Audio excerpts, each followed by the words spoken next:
Hello, my friends. Welcome back to my channel. My name is Erica, and in today's video, I'm bringing you episode 65.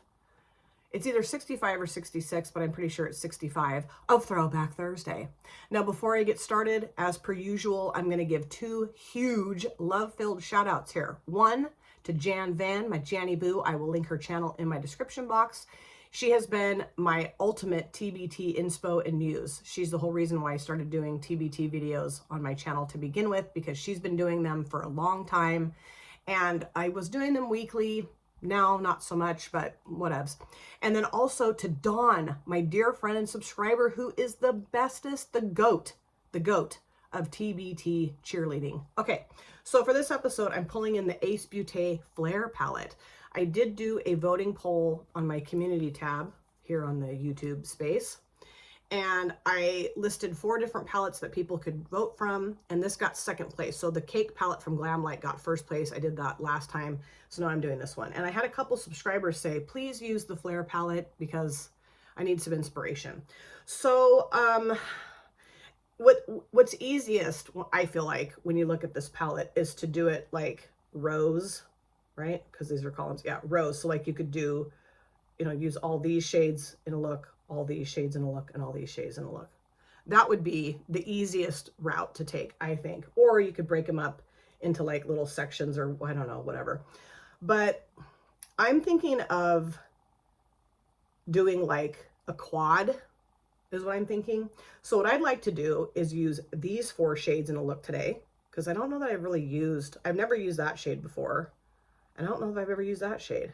And that biscotti shade is so beautiful. And then what I think I'm going to do is on the lower lash lines, pop like maybe like this shade here, or maybe that shade even, just to kind of jazz it up a little bit. Because, it's pretty neutral, but I'm feeling it. I'm feeling the neutrals today. So what I'm going to do is put Acorn in my outer V, put Hazelnut and Mulberry in my crease transition area, and then put biscotti across the lid. Very simple, very easy look.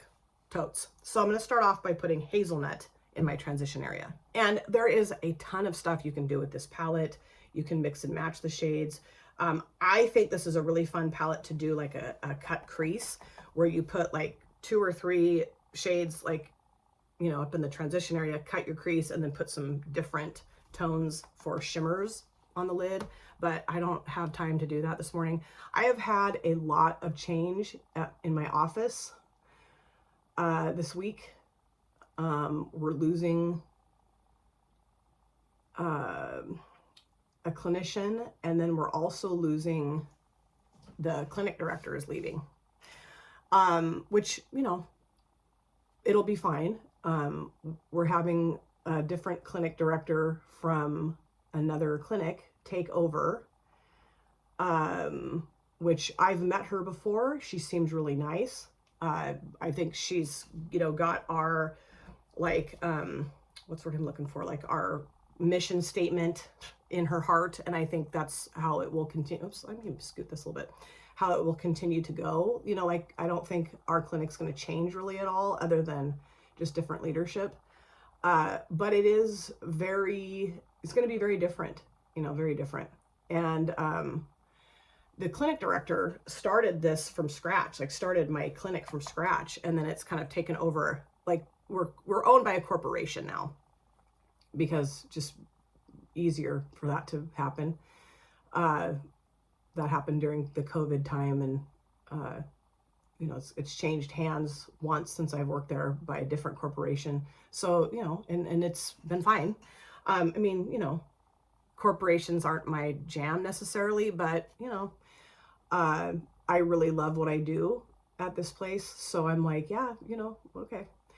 But, it's just going to be different because, just different.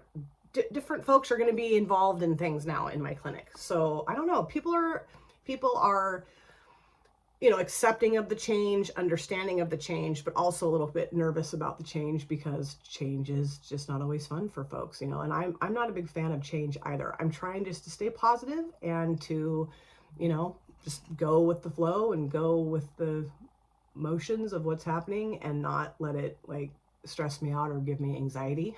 So I don't know. So I'm going to go into mulberry and just take just a little bit of that and take the edge of that down a little bit like I usually do. And then we found out that another one of our clinicians has decided to leave the clinic, which I wasn't really surprised about that. I was more surprised about the clinic director not sticking around for sure. This other clinician, not necessarily surprised. This other clinician's not a huge fan of the corporation side of our clinic. So, and I get it, you know, I totally get it. So we shall see. I will probably have some changes to my role a little bit, maybe some more responsibilities, that type of thing, which, you know, it's okay. I mean, that part of it is a little stressful just because you never know how that's going to go. But I don't know. I mean, I'm just, like I said, just trying to go with the flow and not let myself get super stressed out about it, because there's no point in doing that. That's not going to help anything to get myself all stressed out about it. But I'm glad that today is Friday as I film this, and I'm really glad that it's Friday because I'm ready for the weekend. I'm exhausted. I am. Not so exhausted that I can't sit here and film, okay? I mean, if that were the case, I would never film because I'm usually always tired. You know, that's just menopause, my age, and just, you know, I'm not a young, spry chicken anymore. So I'm usually tired. And my sleep is just crap. Okay, I like that, but I'm going to go back into hazelnut just a little bit and add a little bit more of that back, because of course I always seem to lose that initial shade that I put down when I blend it out with something else. So I want to add a little bit more of that back. Something that my husband and I think are going to do this weekend is go see the movie The Long Walk. It's a Stephen King, I think it's a Stephen King short story or novella, right? I think. I mean, it was written by Stephen King, but I don't think it's a full novel, right? I think it's just, I don't know. I can't remember now. But my son went and saw it with his girlfriend, and he sent myself and my husband a text message independently saying, you guys have got to go see The Long Walk. Apparently, like, he sobbed through a lot of the movie, like the last half, I think he said. And, you know, Braden is a crier. I mean, he's always cried when he's needed to cry. I raised my son to be able to cry when he needs to cry. Because when men don't cry and they're like, I'm not going to cry, I'm tough. I'm like, you're actually not. It's not a sign of weakness that you're crying. It's that you can express your emotions, and that's wonderful and beautiful. And you should, I think, you should do that. And you should want to do that. Anyway. So like when Braden would cry when he was little, I wasn't like, toughen up, dude, be a man, ever. I would never say that to him. Ugh. And when I've heard people say that to their sons or, you know, boys in general, I'm like, bleh. Okay, now I'm going to go into Acorn and put that in my outer V. But what Braden said was, he goes, I don't think I've cried in a movie, like in the theater, since I was probably a little kid. And he said, it just broke me, Mom. And I'm like, oh, honey. He's like, yeah, it's really good. Really a good movie. And he's like, I really want you guys to go see it. So I think we're going to go see that this weekend. I don't know. My husband works in a mill, and they work with unprocessed logs. Like, they get the raw log, like from the forest onto the truck, sent to the mill, right? Almost said sent to the lab. He doesn't work in a lab. And so, like, it's a lot because they have to, like, do all kinds of stuff with these they have to process the logs, basically. Okay. So there's been a little bit of like a delay in getting the logs that they need to process. So what they're doing right now is they're cleaning the mill. And he sent me like a little video of where he's at. Like, he's in like the basement of the mill. He sent me a little video of it and also some pictures. And I don't know how in the world he can do that. It's totally like pitch black dark down there. It's, excuse me, God, I almost like swallowed my own tonsils there. I don't know what just happened. Anyway, also it's super like muggy. There's no real airflow. They have to wear masks and like all kinds of stuff because they don't want to breathe in the funk that's down there, because there's all this like I'm going to go back in with this brush, nothing additional on it, just blend out the edge of that dark brown shade. I really like these shades together. They're really pretty. What was I going to say? Oh, there's all this sawdust and crap on the ground. So and it's been down there for years. Cause I mean, they've done this before, but it's been a long, long time.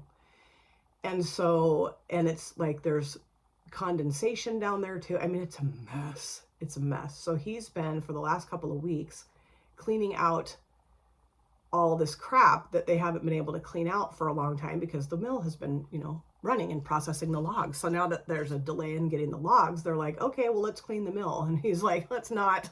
So he has just been absolutely exhausted. Like last night, I think he went to bed at like 7 o'clock because he was so tired. So now I'm going to go into biscotti and put that across the lid.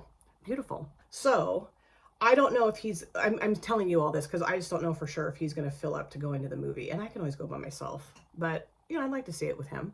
And I know he really wants to see it too. So I don't know. We'll have to wait and see. Okay, let's put this down. Ooh, hoo, hoo, hoo. That is gorgeous. Absolutely gorgeous.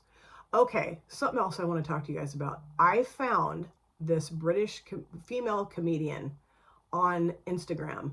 And I don't know if she does like stand-up or if like she just does Instagram and that's it. Her name is Victoria.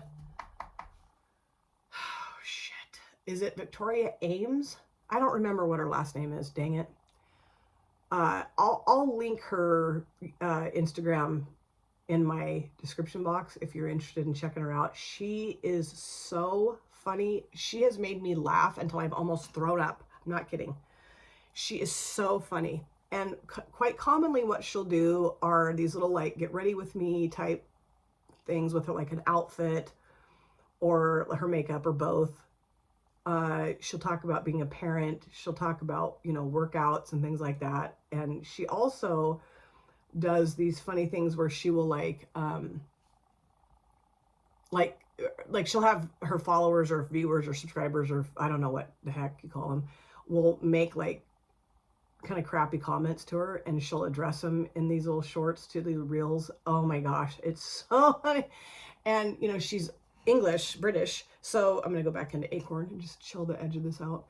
So her accent is just incredible. And she, you know, I love British slang. I am such a huge fan of British slang. And Shazdu, my wonderful friend and subscriber who lives in the UK, she left me a few comments listing tons of British slang for me to start using. And I need to take a screenshot of that and keep it on me at all times so that I can reference it if I'm meeting some good British slang in any given moment. Because it's just great, you know? So funny. You know what I think I'm going to do too? Here, I'll show you here in just a second. I'm going to add a little bit of this on with my finger. And then I'm going to do something different here. I'm going to grab another shimmer. I'm going to go to this shade here called Firefly and add a little bit of this towards the back part of this. Not back half. Back part of this shade. Or, you know, add it on with the shimmer.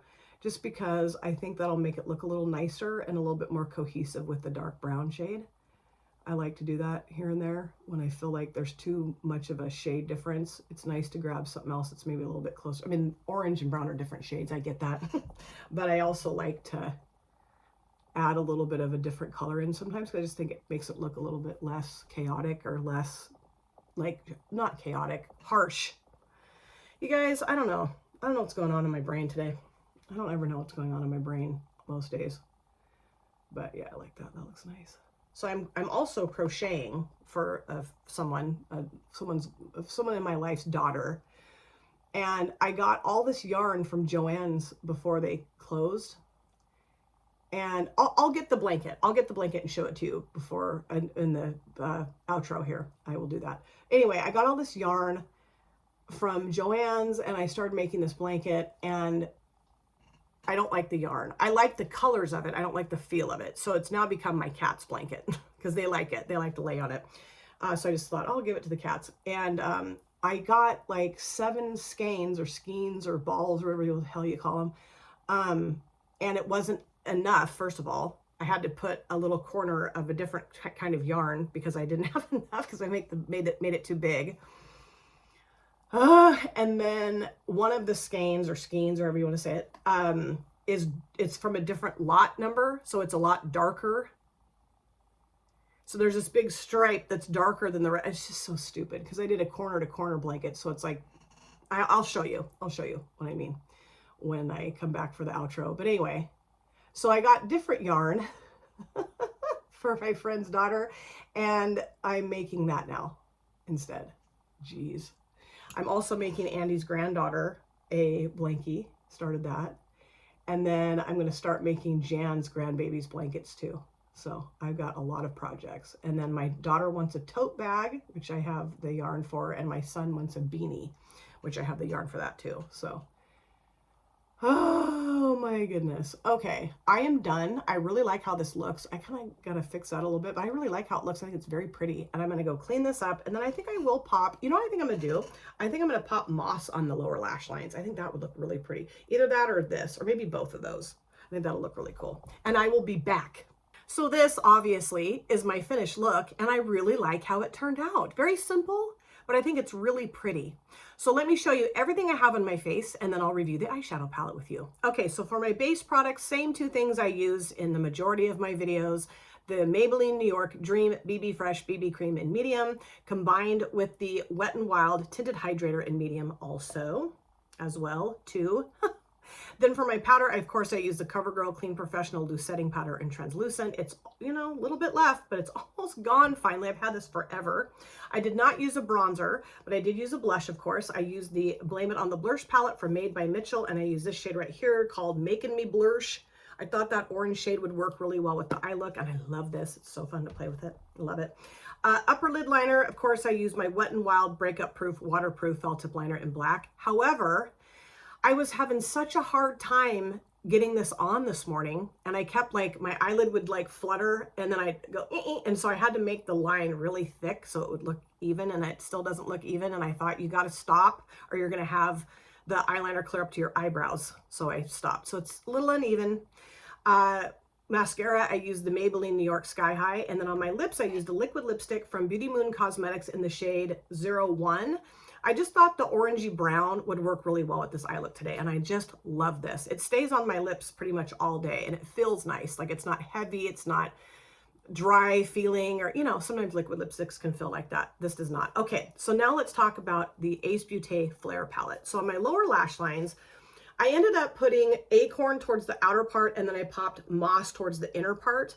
I was going to go with, you know, I don't know, I just felt like these two looked really pretty together, so that's what I went with. And then in my inner corners, I put Biscotti. I'm really happy that I threw a little bit of Firefly in too, because I think it did help kind of bring this shade in a little bit easier. It was too harsh. I felt like there was a distinct line between Biscotti and Acorn, and I could have kept messing with it, but I just felt like popping a little bit of this in was really helpful. I really liked the mattes that I put together, these three. They blended together really well. I like the pigmentation. This shade is gorgeous. Yes, I could have done something a little bit more different in terms of shade combinations, but I do like to show that you can look at a palette that maybe looks a little like intimidating or disjointed and just grab a quad and put the look together. Like, these four would be great together. These four would be maybe a little bit more challenging, so that would be fun too. These four are all mattes. I mean, if you wanted to do an all matte look, that'd be great. These three together would be lovely. So, you know, just kind of breaking the palette up in a way that makes sense so that you're not super overwhelmed by different color story than maybe what you're used to. Or also, colorful shadows can be kind of intimidating. So just breaking up a palette in a way that makes sense to you, I think, is a great way to tackle a palette that might be intimidating. I don't know, this might not be intimidating to anybody. But anyway, Throwback Thursday 65, I'm pretty sure, is done and dusted. Oh, wait a second. Let me show you the blanket I made. Hold on. It's right here. So this is the blanket. And it is very pretty yarn. I really like it. I did a corner to corner. So this is what I did for the corner because I had run out of yarn. And then I don't know if you can tell, there's a stripe right here. Can you see it? That's darker because you go from one, so it's like diagonal kind of. So this is darker. This yarn right here is darker than up here and down here. And I just thought, I didn't even notice it until I was crocheting. And my husband's like, did you switch yarn? And I said, well, yeah, I got a new skein out, or skein, however you say it. And he's like, no, but like the color looks different. Like it looks darker maybe. So like, are you using this? And so I grabbed the little paper thing that goes, you know, that says what the yarn is and the lot number and the name of the color of the yarn. If I could talk, it'd be great. And I looked and the dye lot was completely different than the other ones I'd use. I was like, oh crap. So anyway, this is now the cat's blanket. I'm gonna throw it over here. They can lay on it if they choose to. So let me know what you think of this look. Let me know if you do that with palettes sometimes, like break it up into quads or rows or columns or whatever to make a look come together more easily for you. And I will see you for another episode of Throwback Thursday, probably in a couple of weeks. Thank you guys so much for taking time out of your lives to sit down and watch this video. If you're new here and you enjoyed what you saw, please consider subscribing, smash the like button, and of course, comment down below in the comment section. I love to chat with you guys there. If you've been here before, thank you so much for coming back. I cannot wait to see you guys again in my next video. But in the meantime, please take very good care of yourself. Be well, safe, happy. I'll see you soon. Bye. Drop it.